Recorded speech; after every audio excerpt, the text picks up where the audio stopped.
Get yourself to okjersey.com where you can buy all the best football shirts around, including the amazing vintage Spurs tops I wear on this channel. But I think the Spurs shirt you'll really want is, of course, the absolutely magnificent Tottenham 1901 FA Cup winners 125-year anniversary top, available in both short and long sleeve. And as if that wasn't enough, if you go onto their website and like the look of one of their shirts, choose your size, get your name and a number on the back or the Champions League badge on the sleeve as well if you're that way inclined, then go to checkout, type the word BARN into the coupon section. That's BARN as in short for Barnaby, and when you do you'll get 8% off your purchase. Get yourself to okjersey.com, or if you're too lazy to go to the website, just scan the QR code that's on the left of me throughout this video. Enjoy!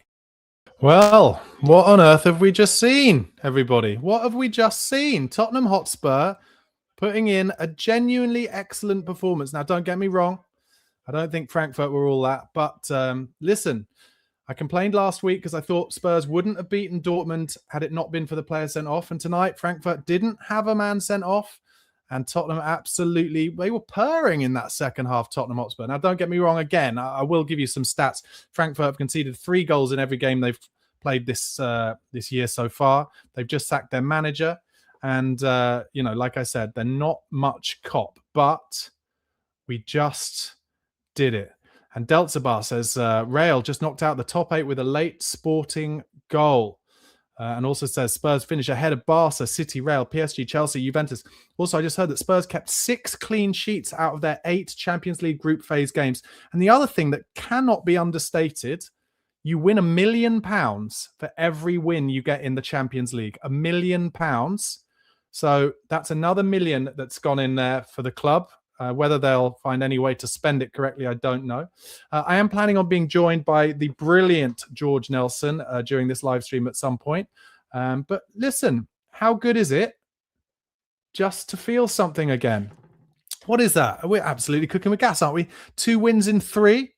Borussia Dortmund, Eintracht Frankfurt, draw at Burnley. Tell you what. And it was a decent performance. Delta also says finishing 4th in table is definitely a point of pride, especially in the middle of a miserable season. Completely agree. And Matty says, let's go. Frank Ball is hitting. And Ian Pereira, thank you so much, says chuck a cheeky score on us to win it. Yeah, I mean, I think someone said during my live watch along earlier, the odds on Spurs to get relegated from the Premier League and win the Champions League are 2,000 to 1. I mean, frankly, you wouldn't have thought Leicester would win the Premier League either, would you? So who knows? Let me just have a quick look whilst I'm here at that that final Champions League table. Yeah, Spurs finished 4th behind Liverpool 3rd, Bayern Munich 2nd, Arsenal 1st. Arsenal won every game. Pretty impressive, you have to say, I'm afraid. Barcelona 5th, Chelsea 6th. Sporting Lisbon comes 7th. Man City 8th. So Sporting, who they beat Athletic Bilbao at the death.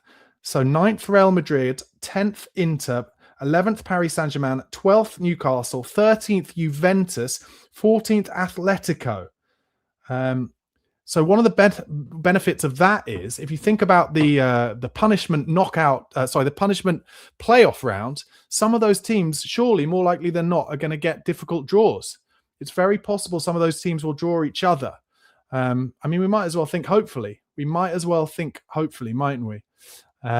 Di says, in Frank we trust. And Richard Joseph said, the side has been programmed to focus on Europe, carry over from last season. Yeah, I guess so. Matty says, Vicario Flappy Bird, near mistake releasing the ball late was the only issue in that game. Yeah, there wasn't a lot to worry about. Kev Williams says, hi Barnaby, I was happy with the way Spurs played. This wasn't just a win and finishing 4th spot. Home legs in the last 16 and quarters, but a big boost in confidence. George, I can see you're in the studio and now I can see your face as well. How are you, mate? Good to see you. Can you hear me? We've got a visual, George Nelson, but I've got no audio on you. Okay. There you are. I can hear you. Can you hear me? Yes, I can hear you now, George. How are you? You got me? I've got you full. Yeah, Thank you for joining us. Yes, I'm very good. Could you make a little move to your right-hand side? Oh, no, that's fine. Now you've moved the camera down. That's perfect. George, it's been a long time since I've spoken to you. How are you? How are you feeling in general? How's life? It's been a while. It has. Can you hear me? Yeah, life's pretty good. Life's pretty good. I've not been mad about.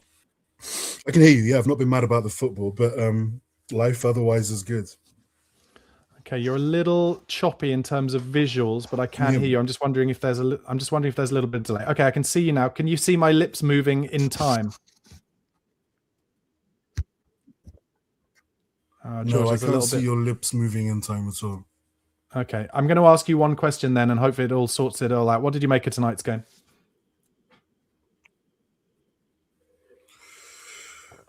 It was comfortable. I mean, it was comfortable from early on. Eintracht Frankfurt don't play with any serious tempo. They don't have a lot of physicality. There's no real confidence in that team. You can see they've had a lot of bad results back to back, worse even. So, if we score the first goal in this game, it should be fairly straightforward. Even if they score the first goal, I still wouldn't have. It was comfortable, much more comfortable than the game we had against them last season. The 2 games with them last season. George, yeah. George, I'm gonna ask you to drop out and try and cut. Yeah, I can hear you, but you're really cutting out. So can you drop out and then try and come back in, and then we'll see if it picks up, because I'm struggling to hear you. Okay, guys, apologies for George's poor signal. Let's get back into some of the comments. Will says, at least that gives us a break, 2 less games to play. Yeah, and look, there's Thomas Frank giving the fans applause and getting a good reaction from the fans. He deserves that. It's been a terrible run. It doesn't mean that I think he's the right manager for the job, but he has done well. And they're just showing the final table now. Real Madrid have indeed been knocked out in 9th place. And some big teams have just snuck in there. 24th, Marseille. 21st, Monaco. Dortmund, 17th. Leverkusen, 16th. Atalanta, 15th. Atletico Madrid, 14th. So, some big teams. Kev Williams, thank you for your super chat. Says, great show as always, Barnaby. Can you tell me about the hat? I see it often. I always think what the cockerel is standing on. It's standing on a donut. It's a donut because this is a Beavertown collaboration with Tottenham Hotspur. And I got this from the Spurs shop, the official Spurs shop. So there you go. There's your answer. Big Kev Williams. Martin says, Curve has turned its bot magic. It's maths. I don't really know what that means. And Ian Pereira says, Champions League home advantage. Lester says, Coys, Thomas Frank confounds his critics yet again. Well, let me know in the comments, guys. Are there any of you who think Thomas Frank is the right man for the job at Tottenham Hotspur? Let's not forget, we got a very, very easy draw in this Champions League. It doesn't mean it was easy to win. By the way, in terms of teams who were eliminated, Benfica, PSV, Athletic Bilbao, Napoli under Conte. He's never good 2 games in a week. Ajax, Frankfurt, Villarreal came 35th. Out of those teams, we played Villarreal, Frankfurt, Copenhagen.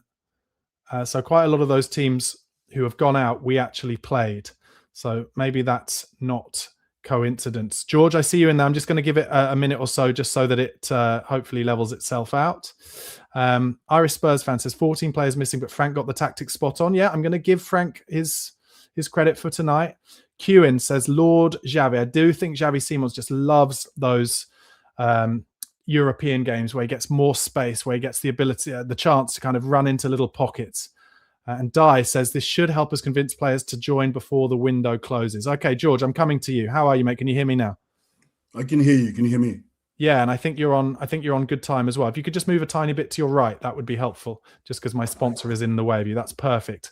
Okay, George, so you were saying you thought it was comfortable tonight. Why is it then, George, you think that we're so much more comfortable in Europe than we are where we're in the Premier League, where we're totally struggling?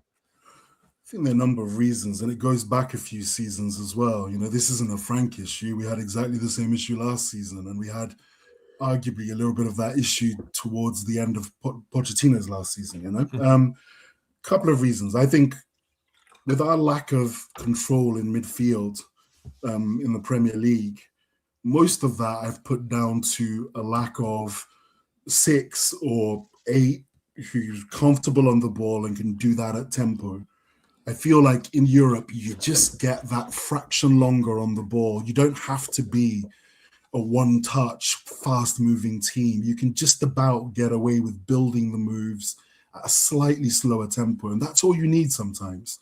if you're Jabby, who's not truly adapted to the Premier League yet, or an Odebear who can be a bit hit and miss in the league, or a Palhinha whose natural game is not that to pick it up and look and give the quick pass, or a Sarr. We have a number of these guys who are just not quite right in terms of their command of a football at their feet at tempo. The tempo is just a tiny bit slower in these games, and I always feel that favours us. The away games favour the way Frank likes to set his teams up, and the home games, I just think most teams are almost beaten at our home game before the game starts. I heard some analysis, a little bit from you, a little bit from others last week, who said we were fortunate that Dortmund had a player sent off. It would have made absolutely no difference. We would have won that match. Spurs at home against those teams, we win those matches. That's 5 wins in a row against Dortmund, going back however many seasons now. We win those matches, you know? So I feel good about us in this competition until we come up against a team who are clearly stronger, clearly better, of which there are quite a few still in this competition.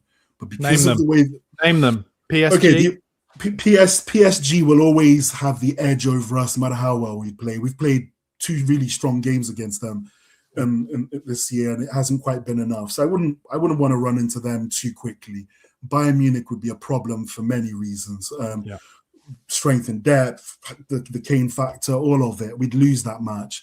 I wouldn't want to be playing the Premier League big boys, albeit we have form beating the likes of Man City in this competition. But I'd rather avoid an Arsenal or Man City any earlier than is necessary. You want to play them the quarterfinals at the earliest. I don't think you can. I don't think we can play them in the last 16. Can we? Can we? Well, look, with these new rules, right? This new setup. I mean, last year, I definitely remember seeing Villa play this kind of key game against Club Brugge towards the end of the group, and then they played each other in the first round of the. And I remember thinking, but that might be because they're not from the same country. Do you know what I mean? It's like it might be so you might be much more likely to play someone you've played in the group stage because you can't play someone in the last 16 who's from your own country. Okay, in which case, then we probably avoid the English teams. Though there's a lot of them, it's going to be a tricky draw to pull off to have us avoid. But yeah. So George, I haven't spoken to you for a while. So where are you currently? I'm sorry to bring it up on such a positive night, but on Thomas Frank as the Tottenham manager, because I feel like that not only is the fan base turned, but I feel like it's a very small percentage who are still fighting his corner at the moment. I think that question needs to be. I think there are 2 different questions within that question, which is, first, do you think he's the right manager for the job? And a separate question is, do you sack him now? For me, they're 2 slightly different things. I think there was a great the window to sack him, as in the window that would have made me feel right decision, right time, would definitely have been before the West Ham match. I'll get on to why in a second. I know that there is a counter argument that just sack him because Michael Carrick has won his first 2 games for United against stronger teams, the strongest 2 teams in the league. I think there's a slight difference there. One being that Manchester United, the spending they did in the summer, I remember looking at their team and thinking, I envy this. I envy this attack. I've always liked some of those midfield players, the young ones, the Mainus, and I like some of their younger defenders who are now being played in more advanced positions like Dorgu. In other words, I like their squad. It did look like a mismanaged squad. So it doesn't surprise me that much. The whole new manager, caretaker factor has been as it's been. Spurs' issue is slightly different from that. I don't look at this team and think this is an elite group of players being so badly mismanaged that the second we get any old name in through the door, we'll beat the next 2-3 teams ahead of us. Not necessarily. I think someone can do better. I'm not convinced that these 2-3 fixtures coming up are ideal for a new manager. Certainly not the next 2. I don't like that Man City fixture. It immediately puts a new manager in that Ange seat of, do you want to win? Do you not want to win? We do not need those kind of dilemmas for a new manager. A new manager needs to come in with a clean slate, a very cleansed type situation where there's an unconditional support from the fan base. That is the worst game for a new manager. Manchester United away, they're on, they're riding right now. You don't want that match as your first match for a new manager. Agreed. In other words, if you really want to get rid of this manager in the next month, let him burn those next two. Yeah, it will be scary. We'll probably be 4 points, 5 points off the relegation zone at some point, maybe even worse than that. Hold it though, because it's the right thing to do, because the fixtures after that, although tough, a new manager coming into a home game against Newcastle, a new manager coming into those fixtures, I can get behind that, and I can believe that there's a result in the team at that point. I don't like a new manager for the next two. Do you assume, as I do, that they've made the decision not to try and find a full-time new manager now before the end of the season? I guess it depends on how the conversations have gone, if those conversations have been had with the elite managers that are available now, right? So there's tiers of elite now. We know that Xavi has been available all along, right? If you think he's elite, I'm not so sure yet. For sure, Xabi Alonso is elite in my eyes, and he's available now. Enzo Maresca is a strange one because he might not be an elite manager, but he's an elite coach, and this team needs coaching, right? He can get this team to play the kind of football that Spurs fans want to see, whether they like him. Sorry to interrupt, but didn't Chelsea fans kind of not like the football he was getting them to play? Well, then Chelsea fans are even more stupid than we suspect they are, right? Because every single time I watch Chelsea play a serious match, and I say serious match, people try to deride that World Club competition, but all the matches were intense. Everybody took it seriously, and he was tactically on top of his game, and they played compact football. Everybody knew their role. It was nice to watch. It wasn't star dependent, whether Palmer played or didn't. It functioned. I like what he was doing there. I'm not crazy about his personality. He's got an element of Conte in him. I think there's a very harsh way he has with words that I think with this fragile squad we have right now, it could really rub people up the wrong way. But he's a bloody good coach. He proved that already in his year at Leicester and was outstanding under Pep. Ex Chelsea again though. Is that a route we don't want to go down again? This was the next point I was making. I think Spurs are. It's just a very particular, easily triggered fan base, right? And I'm so aware of all of this when it comes to who should we fire the manager? When should we fire the manager? Who should we bring in? It's so easy to react to the general flow of things, which is, of course, Frank needs to go and he needs to go now. Do I think he needs to go? Yes. Yeah. And I'll tell you the exact point that I became convinced that he needed to go. Does he need to go now? It very much depends on whether we feel that his replacement, his actual full-time replacement, is available now, or we have a very capable set of hands that we think can hold it down till the end of the season, restore respectability, and I mean a minimum of 8th place, right? As in respectability, right? Then yes, maybe then fine, right? Otherwise, this is all contributing towards the chaos. I need to feel like this club has a plan.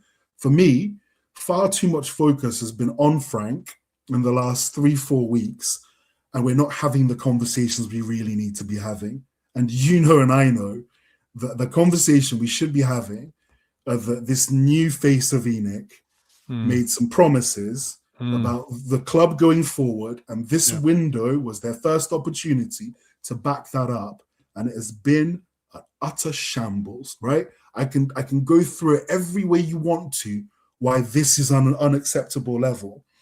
And I would sooner do that than wade into the Frank thing, because the Frank thing's the Frank thing, right? He's going to go on to be halfway respectable, to be very good even at another club. It's just wrong for us. We know this. They will fire him. When they do it, I'm not so sure, yeah? There's a bigger issue here. And the new manager of choice will be walking right into that issue. And I need to feel like we're having that conversation. Yeah, I think that's fair enough. I mean, we will get on to that conversation for sure. I want, actually, let me ask you this, because I've been talking about how this happened last January as well. A lot of clubs kind of waiting to see how they would end up in the Champions League group phase, in the Europa League and Europa Conference League group phase, in terms of Are they playing playoffs? Are they through? Are they out? Etc. There's been a lot of talk, I think, about Akliouche, and the difference this time with Akliouche has been that a lot of the rumours are that Monaco are potentially interested in doing business, but they've potentially been waiting. They have just snuck through into the last 24. Yeah. Is there a chance, do you think, in your head that we do make some last-minute signings as a result of what's going to happen this week, or no? I think it will be partly influenced by what's happening this week, but surely it will be even more influenced if the fan base ratchet up the pressure on these guys in the last few days of the window. I saw a sort of open letter that was put out, which was on it. I mean, they reminded everybody of what we've done in this window so far, and I'm in lockstep with all of that. It's unacceptable. I just think there's a certain kind of noise, the energy, the kind of toxicity that we're bringing into match day. By all means, I've said from the beginning, I'm happy for them to boo the team before the match, halftime, at the end. And they've more or less been keeping to that more recently and limiting the negativity during the actual matches. It's certainly a lot better than it was earlier in the season, that Fulham match being the worst example of it. I really want way more pressure on the board, way more pressure on the board. We know the money's there. They've literally spent nothing so far in this window, like literally nothing. Right? They're accounting for every single penny of that Brennan Johnson cash that's come in. They have spent nothing. That is completely unacceptable. The start of the season we've had, off the back of the worst league season we've had in Premier League history. That doesn't even bear thinking about. So yeah, they'll make a move. The question is, what move? They've already made a move in this window. I gave you my opinion on the move they've made this window. Yeah. I'm good with Gallagher. I'm good with people coming on and doing their post-match analysis and saying, once again, Spurs can't pass the ball 5 yards. Once again, Spurs can't progress the ball from that. Okay, fine. But those same people need to condemn the Gallagher signing on default, because the two things don't fit. It's impossible to have that player in your team and play the kind of football that you want. Is he a good player? I think he's decent. I think he's right for somebody else. Other teams have a need that he can meet. Our need has been there for years, and he doesn't meet that need. How many more years of negligence now, of us recognizing exactly what the problem is? We pulled Crystal Palace's pants down to get the Brennan Johnson money and proceeded to completely waste it. It's like the guy who's got the most improbable win at the bookies, collects the cash, and before he makes it out of the door, just spunks it all up, on fruit machines. Like, it's madness. Let me put you in a hypothetical, George. You are that man who went up to Vivian Lewis in the hospitality seats at Tottenham Hotspur. And Vivian Lewis turns to you when you say to her, I'm not happy with how you have dealt with this January transfer window. And she says to you, all the players that the fan base want, we want too, but they've all turned us down. What do you say to her then? Because I think that's probable. Yeah, and I would say to them, well, your first problem there is you're listening to the fan base, right? Well-run teams are signing players that you, Barnaby, or me have never heard of. We'll hear of them a year down the line, 2 years down the line.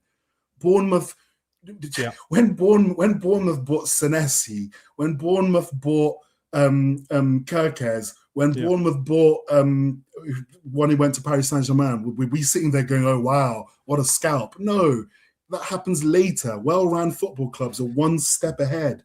Brighton and Bournemouth and teams with far lesser budgets than us have consistently been able to turn water into wine. Yeah? Conor Gallagher is just a lazy signing.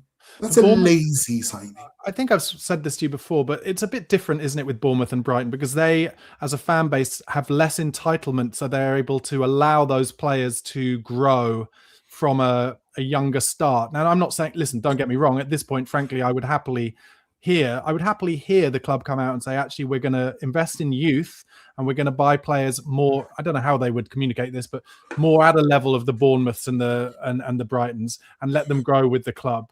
But are we sure the fan base would allow those mistakes on the pitch?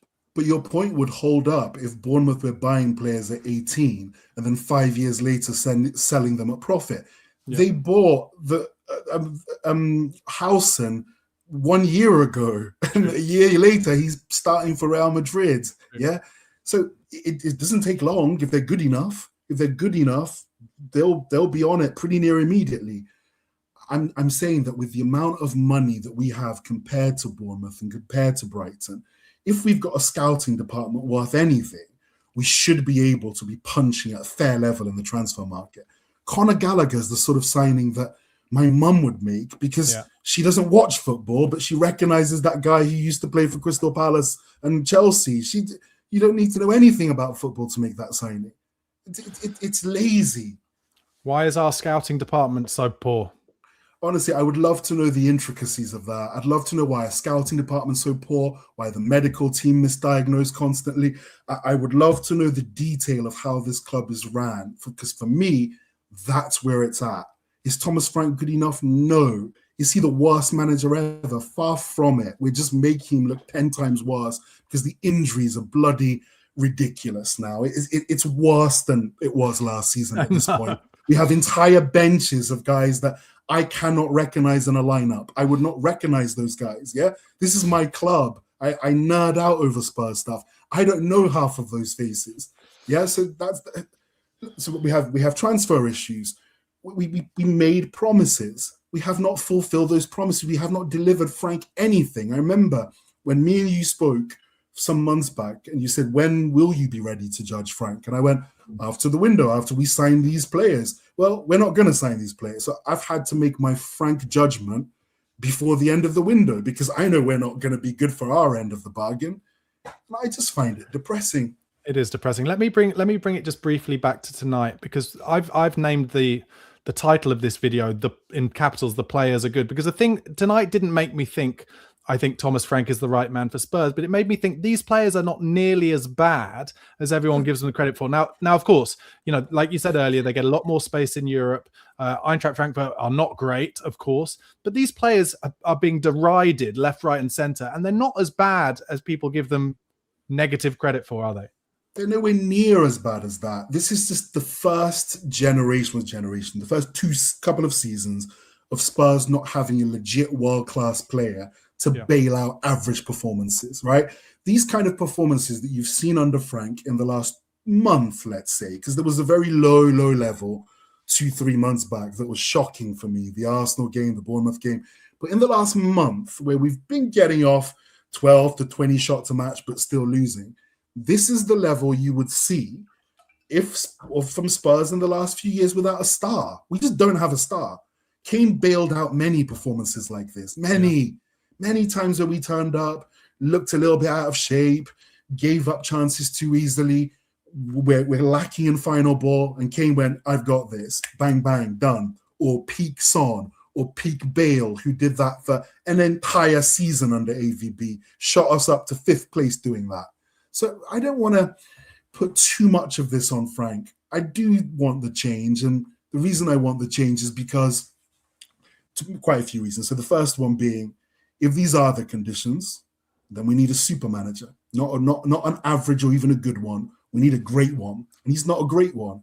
He's shown me the limits of his toolbox, right? He's had opportunities to change games or match managers who did unorthodox things, and he was very conventional and very prosaic in how he went about responding to and it's not, these are the conditions, right? I've just described the conditions. They're not favorable. We need an amazing manager, and that's going to have to be at that Xabi Alonso level.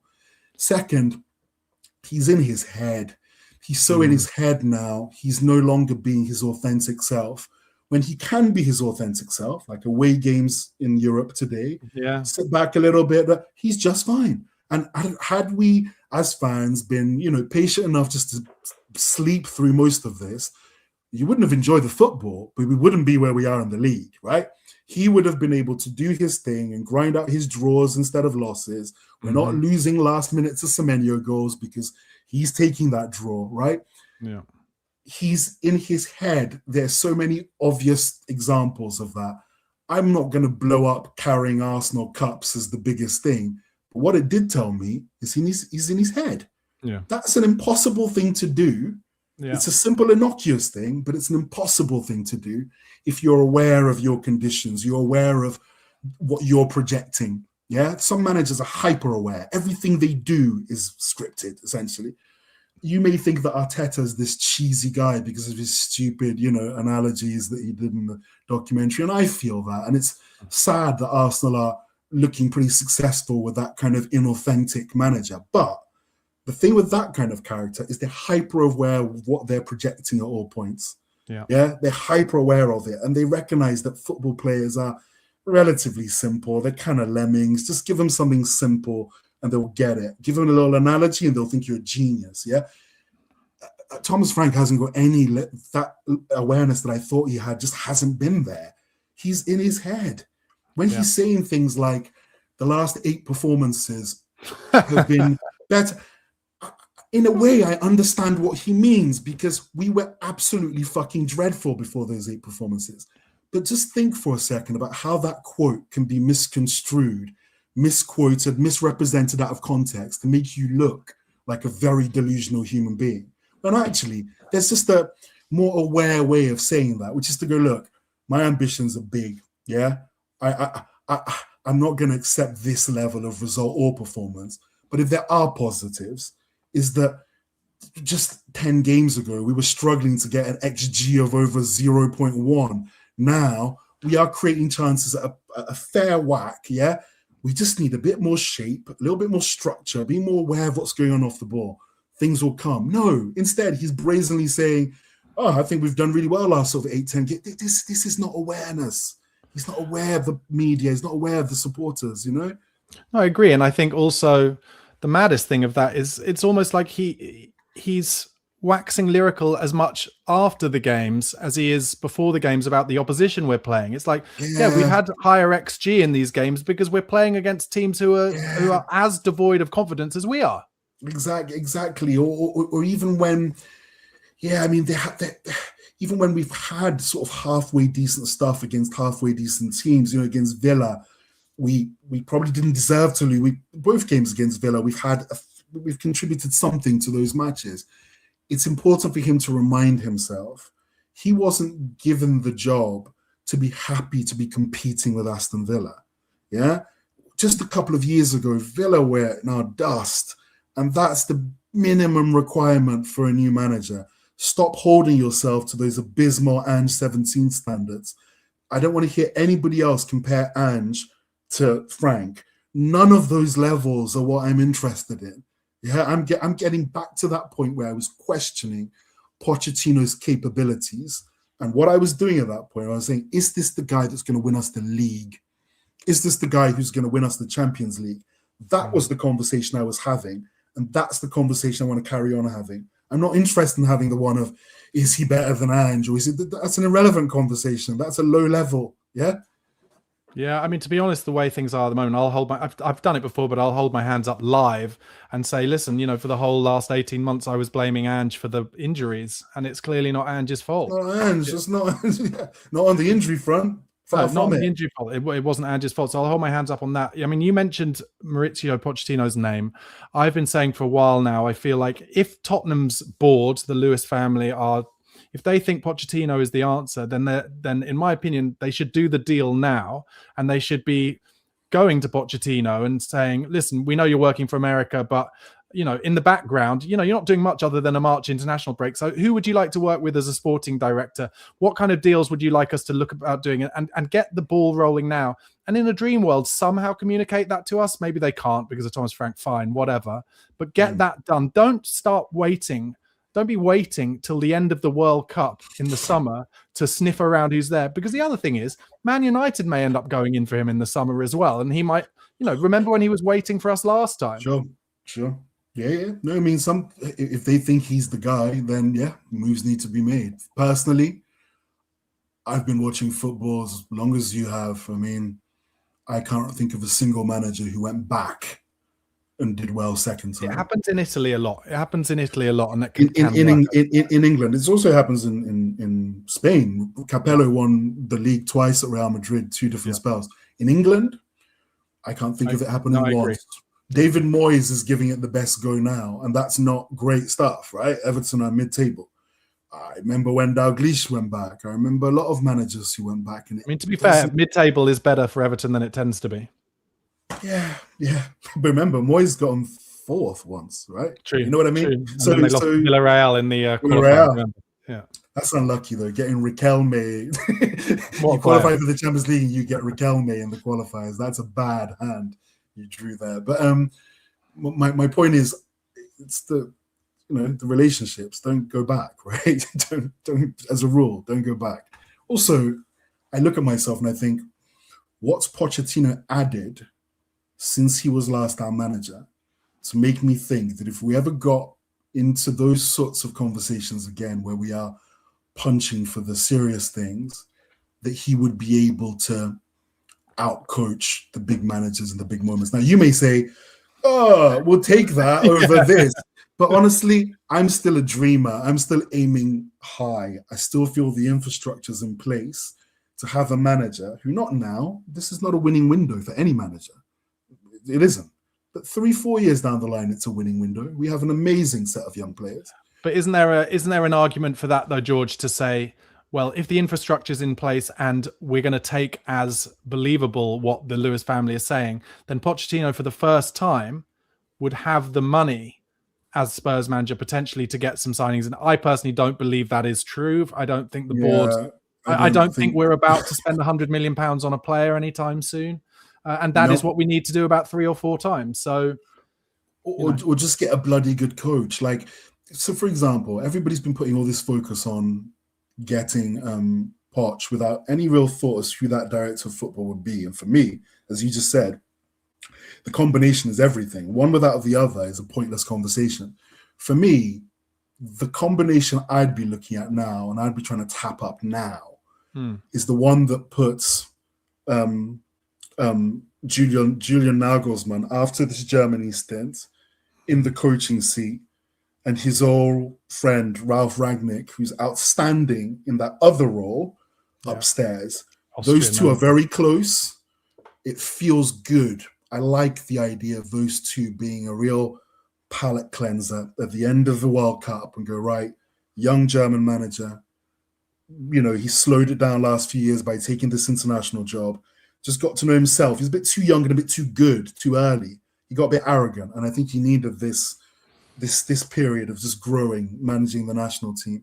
And I think Rangnick is an outstanding director of football. Yeah, that makes me feel better than Poch without a plan, like Poch with, and then think about the director of football after. That makes no sense to me. So I think what we have to look at then, and I haven't seen this spoken about a lot. What we have seen spoken about a lot is, Vinai is sticking with Frank because he's stuck with Arteta.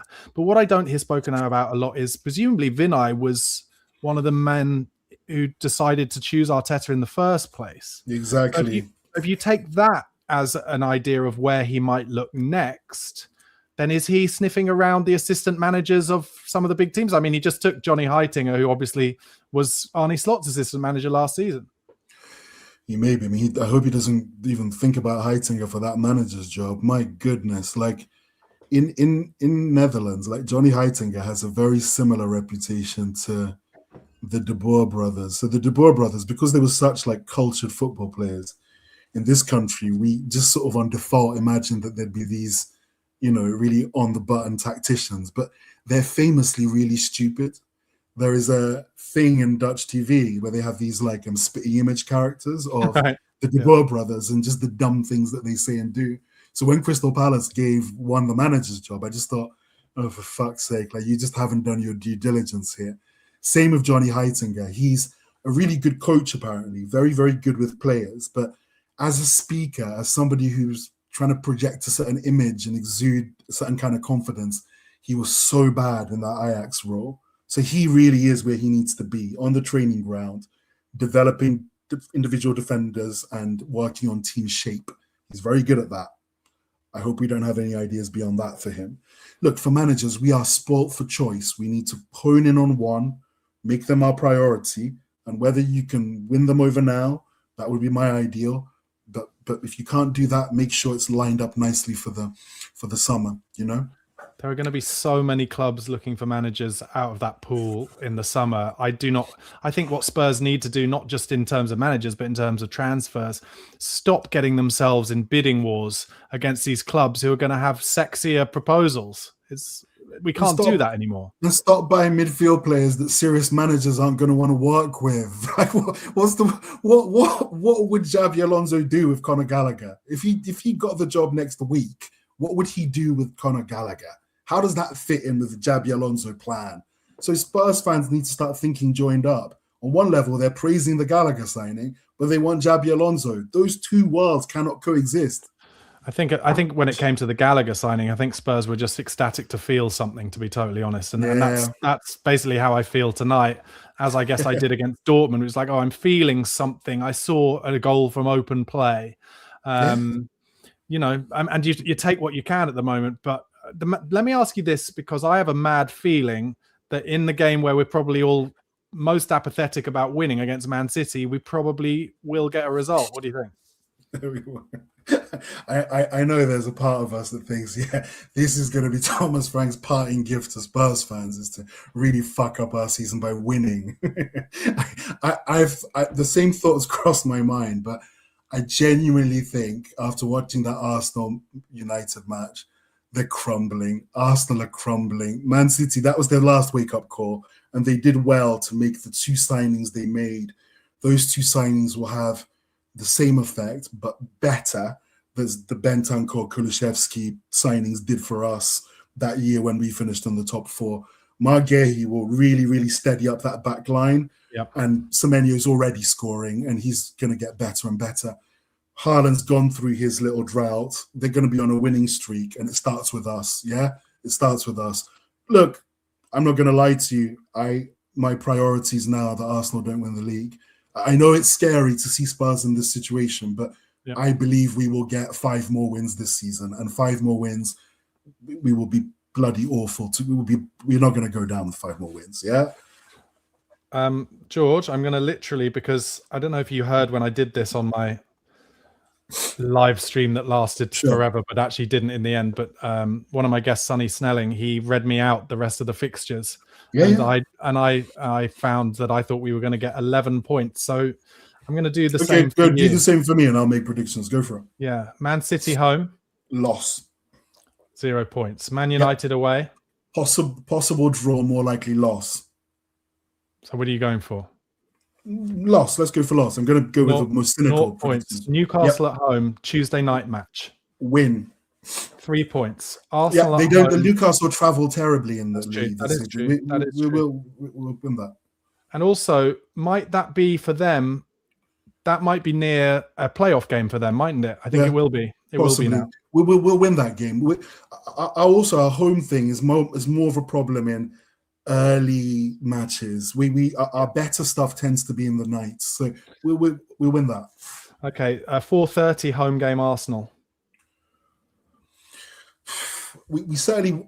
I'd be really surprised if we won it. That said, their streak, I think they've beaten us 4 in a row now.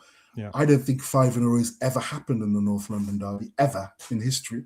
I'm going to go for a 1-1 draw. That's going to be our party pooping contribution to their title tilt. Okay, great. 4 points total. Fulham away, 2 o'clock game. Fulham away. I'm going to go another draw. 5 points. Palace at home, 8 o'clock home match. Win. Their manager's properly checked out. Win. Yeah.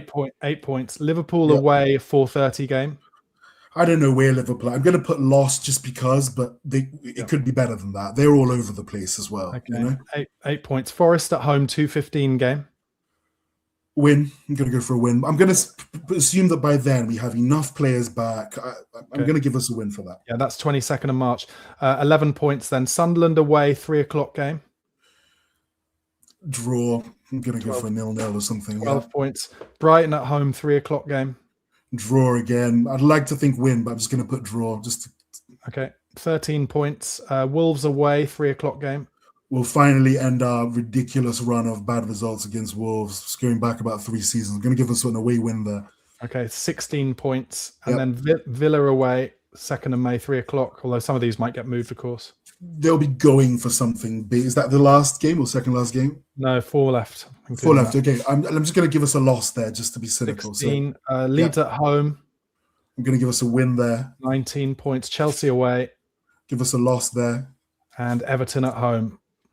Yeah, last day of the season. Let's assume that everything's already settled by that point. I'm gonna give us a boring 1-1 draw. Yeah. Okay, so that makes us 20 points. 1 second, let me just find out where that'll take us. 20, and I predicted a lot of losses and draws 20 there. points takes us to 48 points total.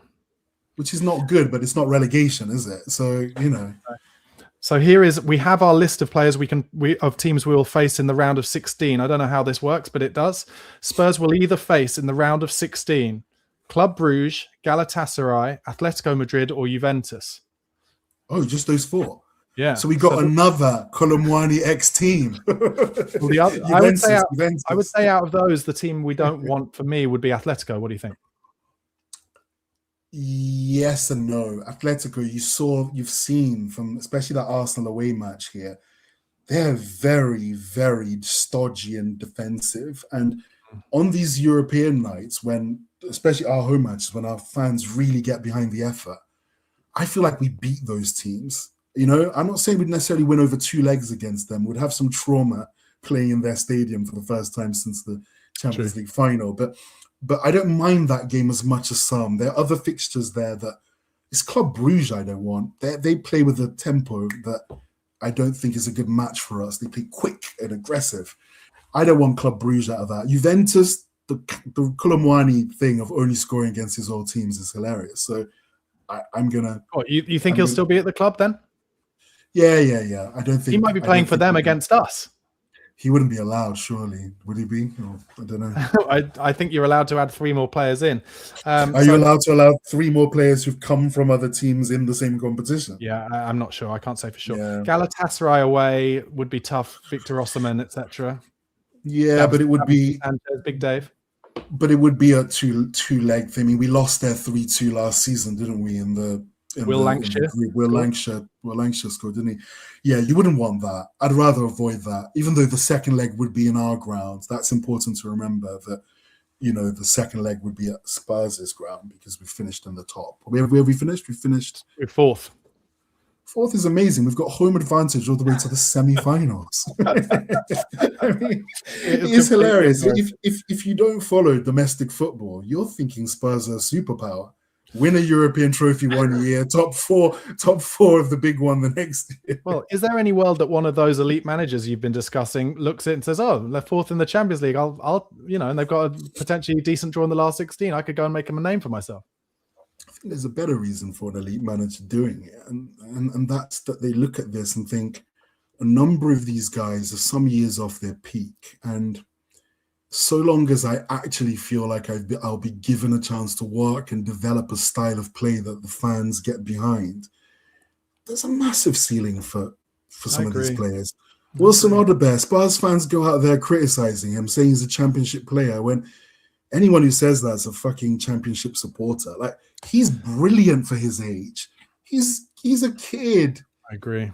He's a kid. If there is no real difference in age between him and these guys who are out there on loan, like Donnelly and Devine, when they come back, if they come back, our fans will have a different attitude towards their performances. If they do anything off the bench, they'll be like, oh, wow, these are the youth players we need to be getting behind. Odebert's been starting matches and looking threatening consecutive game after game after game now, and he's getting no credit for it. I said it in the watch along. I thought if that left-footed shot had gone in tonight, that would have been a blow-up moment for Wilson Odobert, because then he would have that confidence seeping through him, knowing go either side from the right-hand side, take people on. I mean, I can see confidence. He's growing as it is. He's one of the few lights at the moment, I would say. And that would have been a real banging moment. He did something as great 5-6 games back against Crystal Palace with the 1-2s, and he smashed that shot that went in, inside of the post. Everyone seems to have conveniently forgotten that. I'm old enough to remember last week when he got 2 assists, and people have forgotten that, or his goal against Villa 3 weeks ago. Like, he's been on a streak of goals or assists, but people seem to put him in the rubble with everybody else. Tell hasn't quite been on that form, but Tell again is very young. Tell is showing me things. He's showing me attributes that tell me that his ceiling is higher than a Brennan Johnson. He has attributes that I think we can work into a team. don't even start me on the ones who haven't been fully blooded, like Vuskovic or Williams-Barnett. A serious manager looks at this, a serious coach looks at this and goes, this is perfect because the expectations are low. I'm coming in to a fan base who are now, whether they like it or not, getting slowly but surely used to finishing in bottom half places. The general perception is that this is a really talentless squad and that the managers are being dealt an awful hand. But they are a certain age group. The youngsters are good, and a serious coach can do things with this squad somewhere down the line. Postecoglou said it last season, didn't he? He said, I wish I was, I hope I'm here in 3 years to see the best. And I think 3 years is probably a good number. It's about right. He knows his stuff, yeah. Just one more thing. Yeah, go on. Sorry. One last thing. This is why the Frank thing, I'm only thinking in terms of, has he shown me enough for me to believe that he's the guy to develop these players in the future? No. And that's the reason why I want him out. As for what we're doing now, obviously I don't like the embarrassment of being where we are in the league. But for me, this is not a winning window. There is no window here. Any manager you get is not winning with this team. When I say winning, I mean at that top league end. It's not going to happen. This is a window for getting a pattern of a style of play and an identity right, so that when we enter the winning window, when Van der Ven is 25, 26 years of age and is hopefully captaining, this young team, then we're ready. We're ready to strike, This is not a winning window, Let me just run one more name by you. A lot of people are talking about Robbie Keane and the job he's doing at Ferencvaros, and I think he was at Maccabi Haifa, one of the Haifa clubs, playing attacking football. He's the kind of person, kind of knowing him, from his football career, that you'd think if the call came from Spurs, he'd be tempted by that. But my instinct is, I'm not sure he's the right man. But what do you think when his name crops up? So, are you talking about his name as a caretaker or his name as an actual manager? He wouldn't leave a full-time job to become a caretaker.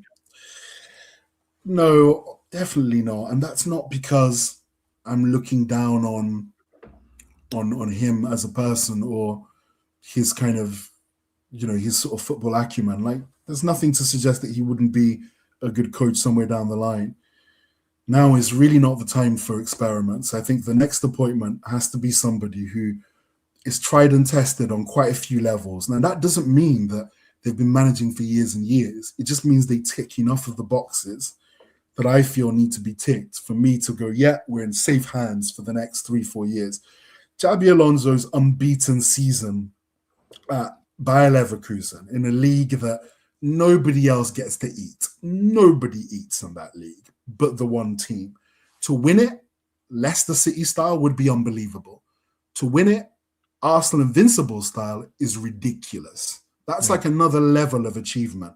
Yeah. And the fact that Real Madrid, who are not a proper football club, Real Madrid are a law unto themselves, have decided that he's not ready at this stage, for me is no slight on him, right? He's available. If you think you can get him, get him. Personally, I'm pretty sure he's holding out for the Liverpool job. Yeah. But make it an aggressive play, seduce him with whatever you need to have him make the move now. I completely agree. And there is a part of me that's been desperately hoping that something will happen along those lines. But I think you're right. I think he's going to wait for the Liverpool job. And then ironically, he might not get the Liverpool job because I could see Liverpool I could see them getting to the very end of the Champions League. Yeah. I mean, and also the league is so poor this year at that top end that they could still end up finishing fourth. Right, like totally. They could end up fourth, and fourth is not bad off the back of a winning. If that's your bad season where you finish fourth and got to a Champions League semi-final, say, they may feel, Liverpool being that kind of club who look after their people, they may feel like that's worth giving him another year. Well, totally, and also because they lost Diogo Jota, and that needs to be remembered. Exactly, like, those guys are going through grief. Like exactly. Listen, George, thank you so much for coming on. Tell the audience where they can find your stuff. My stuff is available on George Nelson Photography. If you go onto George Nelson Photography, it's a photography page where you see my projects, you see the archive work, but you also see all these tabs for my other, events. So I run a monthly music event, and tickets are always available there for anybody who's familiar with either improvised music or jazz or spoken word, hip hop. You'll recognize the names who play at Moment's Notice, my monthly event. It's an improv night, and it's a lot of fun. So yeah, look up tickets on George Nelson Photography. Fantastic. Let's all try and enjoy what is a very rare Tottenham win. And we don't have to lose again till Sunday potentially. So come on, you Spurs.